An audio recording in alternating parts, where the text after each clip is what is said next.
जय श्री राम। आज हम बात करेंगे राम नाम की शक्ति की। वैसे तो राम नाम की शक्ति का विषय किसी वीडियो में या कहीं समाने वाला विषय नहीं है, क्योंकि राम नाम की शक्ति अथाह है, अनंत है, अपार है, जिसका हम और आप जिस शक्ति की हम कल्पना भी नहीं कर सकते, इतनी शक्ति है राम नाम में। क्योंकि इस राम नाम के प्रभाव से बड़े बड़े महापापी भव से पार उतर गए हैं। छोटे मोटे पापियों की तो फिर गिनती ही क्या है। इतने बड़े पापी कि जिन्होंने इतने पाप किए, हत्या तक की लोगों की, और उनसे मतलब राम नाम उनके मुंह से निकलता भी नहीं था। मतलब इतना घोर पापी थे वो, देख लो। वो भी इस राम नाम को उल्टा जपके और भव से पार उतर गए। इतना बताने के बाद शायद आप समझ गए होंगे मैं किसकी बात कर रही हूँ। मैं महर्षि वाल्मीकि की बात कर रही हूँ। आज मैं उन्हीं की सच्ची कहानी के द्वारा राम नाम की शक्ति आपके साथ शेयर कर रही हूँ। तो चलिए शुरू करते हैं। राम नाम में इतनी शक्ति है कि उसे वाणी से बतलाया नहीं जा सकता। राम नाम ने रत्नाकर जैसे डाकू को महर्षि वाल्मीकि बना दिया। ये एक सच्ची कहानी है। रत्नाकर नाम का एक डाकू था, जिसका काम सिर्फ क्या था कि वो लोगों को लूटता था और उनकी हत्या कर देता था। अगर कोई राजी खुशी पैसे दे दे तो ठीक है, मतलब जो भी उसके पास सामान होता था, अगर किसी ने नहीं दिया तो वो सीधी उसकी हत्या कर देता था और उसका सारा सामान लूट के और अपने घर ले जाता था। इसी से उसके परिवार का गुजर बसर होता था। एक दिन ऐसा हुआ कि भगवान साधु का रूप धारण करके वहाँ से जा रहे थे। तो जब वो वहाँ से जा रहे थे, उनके साथ और भी थे साधु भगवान के साथ। तो रत्नाकर डाकू ने उन्हें रोक लिया और कहने लगे, कहाँ जाते हो? आपके पास जो कुछ भी है सब मुझे दे दो, या तो सीधे सीधे दे दो, वरना मैं आपकी हत्या कर दूंगा। साधु बोले, भाई जरा रुको, पहले तुम हमें यह बताओ कि तुम ये लूट मार क्यों करते हो और किसके लिए करते हो? तो रत्नाकर डाकू बोला, यह सब करके मैं अपने परिवार का पेट पालन करता हूँ। और किसके लिए करता हूँ? मेरा काम ही ये है कि जो लोग यहाँ से जाता है, उसने अगर आराम से सामान दे दिया तो उसको मैं छोड़ देता हूँ। अगर किसी ने ज़रा भी जोर ज़बरदस्ती की तो उसका मैं हत्या कर देता हूँ और उसका सामान रख लेता हूँ। तो साधु ने कहा, ठीक है, आप जिस परिवार के लिए इतनी हत्या करते हो, इतना पाप कर्म कर रहे हो, क्या वो आपके परिवार वाले आपके इस पाप कर्म में साझेदार होंगे? जाओ, तुम अपने परिवार वालों से पहले ये पूछ कर आओ, फिर मैं अपना सारा सामान तुम्हें दे दूंगा। तो जो रत्नाकर था डाकू, उसने कहा, मुझे बेवकूफ़ समझते हो क्या आप? मैं अपने परिवार वालों से पूछने चला जाऊंगा और आप यहाँ से भाग जाओगे। साधु बोले, नहीं भाई, हम भागेंगे नहीं, हमारा विश्वास करो। अगर आपको विश्वास नहीं है तो हमें इस पेड़ से बांध दो। तो रत्नाकर ने सोचा, ठीक कह रहा है, मैं पूछ के आ जाता हूँ और इनको यहाँ बांध के चला जाता हूँ। रत्नाकर ने सारे साधुओं को पेड़ से बांध दिया और अपने घर चला गया। सीधा अपने घर गया। सबसे पहले अपनी पत्नी और बच्चों से पूछा कि क्या ये जो मैं रोज़ाना मतलब लूट मार करके लाता हूँ, और जब मेरे को इसका फल मिलेगा तो क्या तुम उस फल में साझेदार होगे? तो पत्नी ने कहा, नहीं, हम तो नहीं होंगे। आप जो कर रहे हैं उसका फल तो आपको स्वयं ही भोगना होगा। तो डाकू बोला, क्यों? लूटे हुए माल से ही तो तुम्हारा मतलब जीवन चलता है। उन्होंने कहा, ये तुम्हारा कार्य है कि आप कैसे कमा के लाते हो, मेहनत करके या डाका डाल के या किसी को मार कर या कुछ और कुछ करके, तो आप कर रहे हैं ये कार्य, तो फल भी आपको अकेले ही भोगना होगा। इतना सुनते ही वह कांप गया। फिर उसने सोचा, अपनी माँ के पास जाकर पूछता हूँ। अपनी माँ से उसने पूछा, माँ, जो मैं लूट मार करके लाता हूँ और जो मैं रोज़ हत्या करता हूँ, जब उसका मुझे फल मिलेगा तो उस फल में क्या आप भागीदार होंगे? तो माँ ने कहा, नहीं बेटा, मैं कैसे भागीदार हो सकती हूँ? वो तो तू काम करता है, उसका सारा फल तो तुझे ही भोगना पड़ेगा। तो रत्नाकर की आंखें खुल गई। रत्नाकर ने दिमाग लगाया कि माँ तो झूठ नहीं बोल सकती, अगर इसका फल मुझे अकेले ही भोगना पड़ेगा।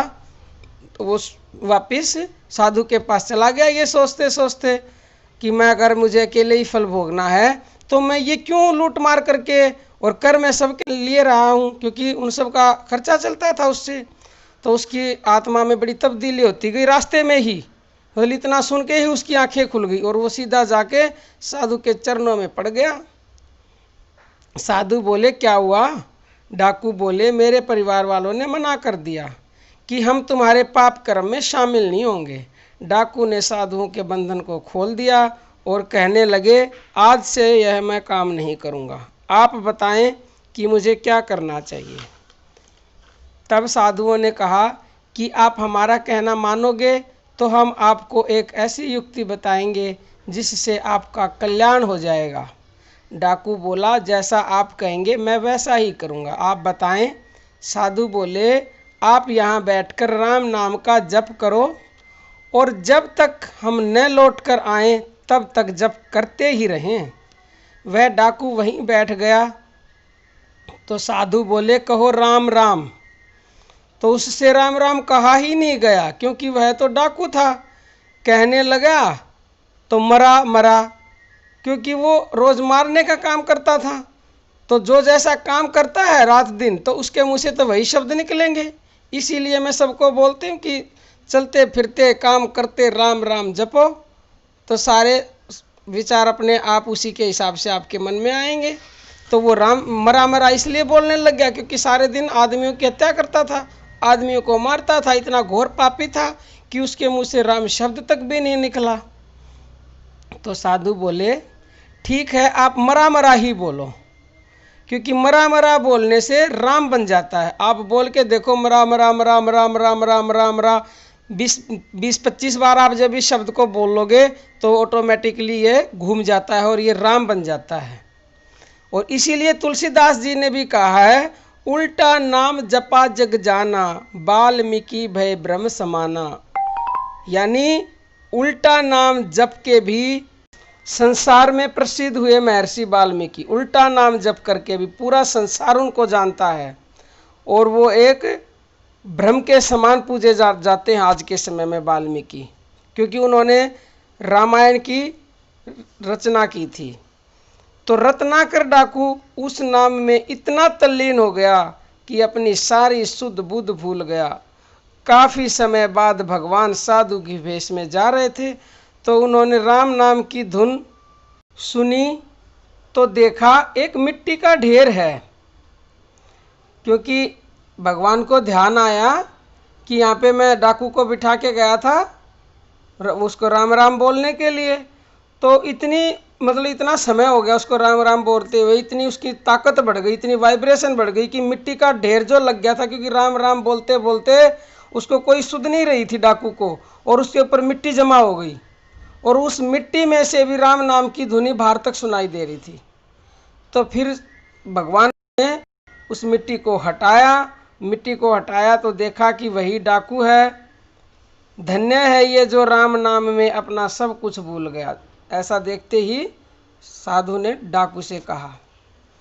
तो भगवान ने उसे जगाया और अपना असली स्वरूप दिखाया, अपने साक्षात दर्शन दिए और वरदान दिया आप आज से महर्षि वाल्मीकि कहलाओगे। तत्क्षण उन्हें त्रिलोक का ज्ञान हुआ।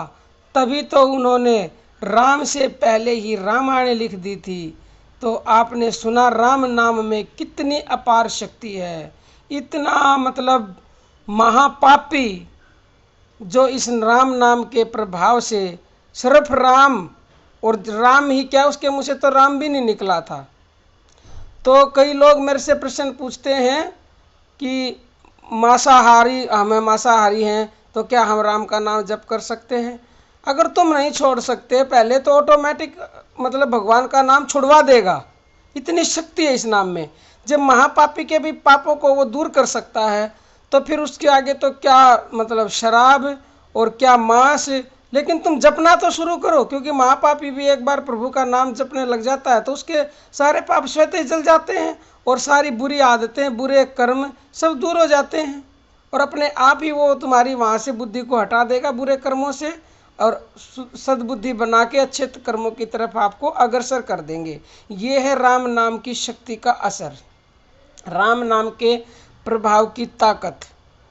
तो आप सब भी भगवान के नाम का जप अवश्य अवश्य करें, क्योंकि बहुत लोग इसको मतलब मानते नहीं हैं, लेकिन जो मानते हैं वो इसका फ़ायदा उठाएं और इसे दूसरों के पास भी शेयर करें। तो आज के लिए इतना ही। जय श्री राम।